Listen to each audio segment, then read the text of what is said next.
Hello friends, ഇന്ന് നമ്മൾ നോക്കുന്നത് ഒന്നാമത്തെ നിലയിൽ, അതായത് നമ്മുടെ തൊട്ട് മുകളിലുള്ള ഒന്നാമത്തെ നിലയിൽ നമ്മളൊരു ബാത്റൂം ചെയ്യുന്ന സമയത്ത് എന്തെല്ലാം കാര്യങ്ങൾ ശ്രദ്ധിക്കണം, എങ്ങനെയൊക്കെയാണ് ഡിസൈൻ ചെയ്യേണ്ടത്, ഫുൾ ഡീറ്റെയിൽ ആണ് നമ്മൾ പ്ലംബിങ്ങിൻ്റെ സമയത്ത് ചെയ്യേണ്ട കാര്യങ്ങളൊക്കെ എന്തൊക്കെയാണെന്നാണ് ഡീറ്റെയിൽ ആയിട്ട് നമ്മൾ ഇന്ന് ചെക്ക് ചെയ്യുന്നത്. ആദ്യമേ തന്നെ നോക്കുക, നമ്മൾ ഈ ബാത്റൂം ഡിസൈൻ ചെയ്തിരിക്കുന്നത് ഏകദേശം 8 അടി, അതായത് 240 സെൻറ്റിമീറ്റർ വരുന്ന രീതിയിലാണ് വന്നിരിക്കുന്നത്. നീളം വന്നിരിക്കുന്നത്, വീതി വരുന്നത് ഏകദേശം 120 സെൻറ്റിമീറ്ററാണ്. അതിലാണ് ഡിസൈൻ ചെയ്തിരിക്കുന്നത്. ആദ്യമേ തന്നെ നമ്മൾ ഈ ബാത്റൂമിൻ്റെ ഫ്ലോർ ലെവൽ ഒന്ന് കണ്ടുപിടിക്കണം. ഫ്ലോർ ലെവൽ കണ്ടോ, അതായത് നമ്മുടെ ഇത് ഡിസൈൻ ചെയ്യുന്ന സമയത്ത് തന്നെ നമ്മുടെ റൂമിൽ നിന്നും ഏകദേശം 8 ഇഞ്ചോളം താഴ്ത്തിയാണ് നമ്മൾ ഈ ബാത്റൂം ഇട്ടിരിക്കുന്നത്. അങ്ങനെ ചെയ്യുന്നതാണ് ഏറ്റവും ഉത്തമം. അതല്ലെങ്കിൽ ബാത്റൂം പൊങ്ങി പോകാനുള്ള ചാൻസസ് ഉണ്ട്. ഇനി നമ്മുടെ റൂമിൻ്റെ ഫിനിഷിംഗ് ലെവൽ നോക്കുക. നമ്മുടെ ബാത്റൂമിൻ്റെ ലെവലിൽ നിന്നും ആ ലെവലിൽ നിന്നും 2 ഇഞ്ച് പൊങ്ങിയിട്ട് നമ്മുടെ ടൈലും കാര്യങ്ങളെല്ലാം വരുമ്പോൾ 2 ഇഞ്ച് പൊങ്ങി വരുന്നു. ആ 2 ഇഞ്ച് പൊങ്ങി വരുന്നതിന് ആ 2 ഇഞ്ചിന്ന് താഴ്ത്തിയാണ് 2 ഇഞ്ച് താഴ്ത്തിയാണ് നമ്മുടെ ബാത്റൂമിൻ്റെ ലെവൽ വരുന്നത്. അപ്പോൾ സിമ്പിളായിട്ട് പറയുകയാണെങ്കിൽ ഇപ്പോൾ കാണുന്ന ആ ബെൽറ്റിൻ്റെ ലെവൽ കണ്ടോ നിങ്ങൾ, ആ ലെവലാണ്. ആ ലെവലിൽ നിന്ന് 2 ഇഞ്ച് പൊങ്ങി നമ്മുടെ ബാത്റൂം ഫ്ലോർ വരുന്നു. അതിൽ നിന്ന് 2 ഇഞ്ച്, അതായത് ആ ബെൽറ്റിൻ്റെ ലെവലാണ് ബാത്റൂമിൻ്റെ ലെവൽ വരുന്നത്. ക്ലിയർ ആയെന്ന് ഞാൻ വിചാരിക്കുന്നു. അത് നമ്മൾ ചോക്ക് കൊണ്ട് ആദ്യമേ തന്നെ മാർക്ക് ചെയ്യുക. അതായത് ഈ താഴ്ച തന്നെ അവിടെ ഉണ്ടാവും, 8 ഇഞ്ച് താഴ്ത്തിയായിരിക്കും വരുന്നത്.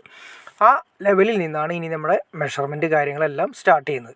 ആദ്യമേ തന്നെ വാഷ് ബേസിന് വേണ്ടിയിട്ട് ഒരു 50 സെൻറ്റിമീറ്റർ മാറ്റി വെച്ചു. ക്ലോസറ്റിന് വേണ്ടിയിട്ട് ഒരു 90 സെൻറ്റിമീറ്റർ മാറ്റി വെച്ചു. കുളിക്കുന്ന ഏരിയയ്ക്ക് വേണ്ടിയിട്ട് വീണ്ടും ഒരു 90 സെൻറ്റിമീറ്റർ മാറ്റി വെച്ചു. അങ്ങനെയാണ് നോർമൽ ലെവലിൽ നമ്മൾ ഉപയോഗിക്കുന്നത്. ഇനി നമുക്ക് അതല്ല കുറച്ചുകൂടി വീതി നീളം കൂടുതൽ കാര്യങ്ങളുണ്ടെങ്കിൽ നമുക്ക് കുളിക്കുന്ന ഏരിയ ഒരു 100 സെൻറ്റിമീറ്ററും ക്ലോസറ്റിൻ്റെ ഏരിയ 100 സെൻറ്റിമീറ്ററും ബാക്കി വരുന്ന ഏരിയ നമുക്ക് വാഷ് ബേസിനായിട്ട് യൂസ് ചെയ്യാം. ഇനി നമ്മൾ പറഞ്ഞു, ഫ്ലോർ ലെവലിൽ നിന്ന് നമുക്ക് ഒരു 23 ഇഞ്ച് ഹൈറ്റ് വരാവുന്ന രീതിയിൽ നമ്മുടെ വാഷ് ബേസിൻ്റെ വേസ്റ്റ് ലെവൽ കൊടുത്തു. അതിൻ്റെ തൊട്ട് മുകളിലായിട്ട് വരുന്ന രീതിയിൽ നമ്മുടെ പച്ചവെള്ളത്തിൻ്റെ ലെവലും കൊടുത്തു. ഇനി അടുത്ത സെക്ഷൻ എന്ന് വെച്ചിട്ടുണ്ടെങ്കിൽ നമ്മുടെ ക്ലോസറ്റിൻ്റെ ഏരിയയാണ്. അതായത് നമ്മൾ പറഞ്ഞു, ആ വാഷ് ബേസിൻ്റെ 50 സെൻറ്റിമീറ്റർ കഴിഞ്ഞതിന് ശേഷം ബാക്കി വരുന്ന 90 സെൻറ്റിമീറ്ററിൻ്റെ സെൻറ്ററായിട്ട് നമ്മൾ ക്ലോസറ്റിൻ്റെ സെൻറ്റർ മാർക്ക് ചെയ്തു. അതിൽ നിന്ന് 10 ഇഞ്ച് ഇപ്പുറത്തേക്ക് മാർക്ക് ചെയ്ത് നമ്മുടെ ഹെൽത്ത് ഹോസ്പിറ്റലിലേക്കും അതുപോലെ തന്നെ ക്ലോസറ്റിലേക്കും കൊടുക്കുന്ന പൈപ്പ് ലൈനാണ് കൊടുത്തത്. ഇനി അതിൻ്റെ സെൻറ്ററിൽ നിന്ന് നമ്മുടെ ക്ലോസറ്റ് ഫ്ലോർ മൗണ്ടറാണ്, നിലത്ത് ഉറപ്പിക്കുന്ന ടൈപ്പ് ക്ലോസറ്റാണ് കൊടുക്കുന്നത്. അതിൻ്റെ ഭിത്തിയിൽ നിന്നുള്ള അകലം പൈപ്പിൻ്റെ സെൻറ്റർ വരെ നമ്മൾ കൊടുക്കാൻ ഉദ്ദേശിച്ചിരിക്കുന്നത് 230 സെൻറ്റിമീറ്ററിൻ്റെ ക്ലോസറ്റാണ് കൊടുക്കാൻ ഉദ്ദേശിക്കുന്നത്. അതായത് ഭിത്തിയിൽ നിന്നും 4 ഇഞ്ചിൻ്റെ സെൻറ്റർ വരുന്ന പൈപ്പിൻ്റെ സെൻറ്റർ വരുന്നത് 230 സെൻറ്റിമീറ്ററിൻ്റെ കൊടുക്കാൻ ഉദ്ദേശിച്ചു. അപ്പോൾ നമ്മൾ ടൈൽ ഒട്ടിക്കുന്നത് ആയതുകൊണ്ട് 250 സെൻറ്റിമീറ്റർ കൊടുത്ത് ഫിനിഷ് ചെയ്തു. ഇനി അടുത്തത് നമ്മൾ കുളിക്കുന്ന ഏരിയയാണ് വരുന്നത്. കുളിക്കുന്ന ഏരിയ ഷവറും കാര്യങ്ങളൊക്കെ നമ്മൾ 7 അടി ഹൈറ്റിൽ കൊടുത്തു. പിന്നെ നമ്മൾ റൈറ്റ് സൈഡ് പച്ചവെള്ളത്തിൻ്റെ കൊടുത്തു. ലെഫ്റ്റ് സൈഡിലേക്ക് ഡൈവേർട്ടർ സിസ്റ്റമാണ്. ലെഫ്റ്റ് സൈഡിലേക്ക് നമ്മൾ ചൂടുവെള്ളത്തിൻ്റെ ഓപ്ഷൻ കൊടുത്തു. അത് ഹീറ്റർ വഴിയായിട്ടാണ് വരുന്നത്.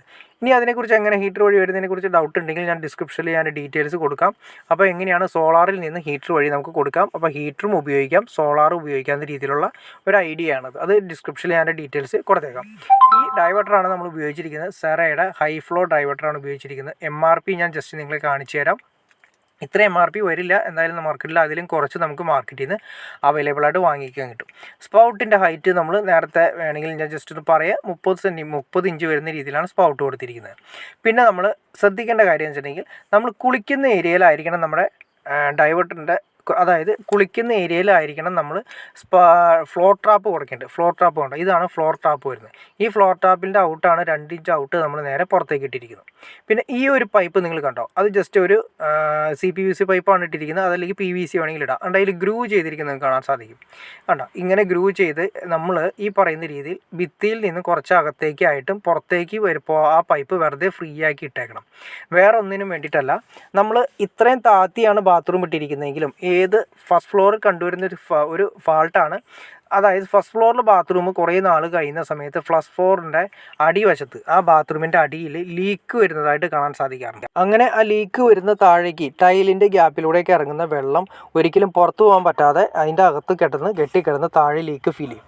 അപ്പോൾ അങ്ങനെ താഴ്ന്നു വരുന്ന വെള്ളം പുറത്തേക്ക് പോകാൻ, വളരെ ഫ്രീ ആയിട്ട് പുറത്തേക്ക് പോകാൻ വേണ്ടിയിട്ടാണ് നമ്മളൊരു പൈപ്പ് സെപ്പറേറ്റ് ഇട്ടിരിക്കുന്നത്. അതിനെക്കുറിച്ച് ഡീറ്റെയിൽ ആയിട്ട് ഞാനൊരു വീഡിയോ ചെയ്തിട്ടുണ്ട്. നിങ്ങൾക്ക് അറിയണം താല്പര്യം ഡിസ്ക്രിപ്ഷനിൽ ഞാൻ ഇട്ടേക്കാം. അതിൻ്റെ ഡീറ്റെയിൽ ആയിട്ട് നിങ്ങൾക്ക് അറിയാൻ സാധിക്കും. അപ്പോൾ ഓവർഫ്ലോ പോകാൻ വേണ്ടിയിട്ടാണ് ആ പൈപ്പ് കൂടി നമ്മൾ കൊടുത്തിരിക്കുന്നത്. അപ്പോൾ നിങ്ങൾക്ക് ഈ ബാത്റൂമിൻ്റെ അകത്തിരുന്ന പൈപ്പിനെ കുറിച്ചിട്ടും അതിൻ്റെ എന്തിനു വേണ്ടിയിട്ടാണെന്ന് ഏകദേശം ഒരു ഐഡിയ കിട്ടിക്കാണെന്ന് വിചാരിക്കുന്നു. ഇനി എന്തെങ്കിലും ഡൗട്ട്സോ കാര്യങ്ങളോ ഉണ്ടെങ്കിൽ തീർച്ചയായിട്ടും കമൻറ്റ് ചെയ്യാനും മടിക്കരുത്. അതുപോലെ തന്നെ എനിക്ക് തോന്നുന്നു കൂടുതൽ കാണുന്ന ആളുകൾ സബ്സ്ക്രൈബ് ചെയ്യില്ല എന്ന് തോന്നുന്നു. തീർച്ചയായിട്ടും സബ്സ്ക്രൈബ് ചെയ്യണം, ചെറിയൊരു അഭ്യർത്ഥനയാണ്. സബ്സ്ക്രൈബും ചെയ്തേക്കുക, അതുപോലെ ലൈക്കും ചെയ്തേക്കുക, ഷെയറും ചെയ്തേക്കുക ഫ്രണ്ട്സ്. ഓക്കെ ഫ്രണ്ട്സ്, ഇനി അടുത്ത വീഡിയോയിൽ കാണുന്നവരെ ഓക്കെ. ഓക്കെ.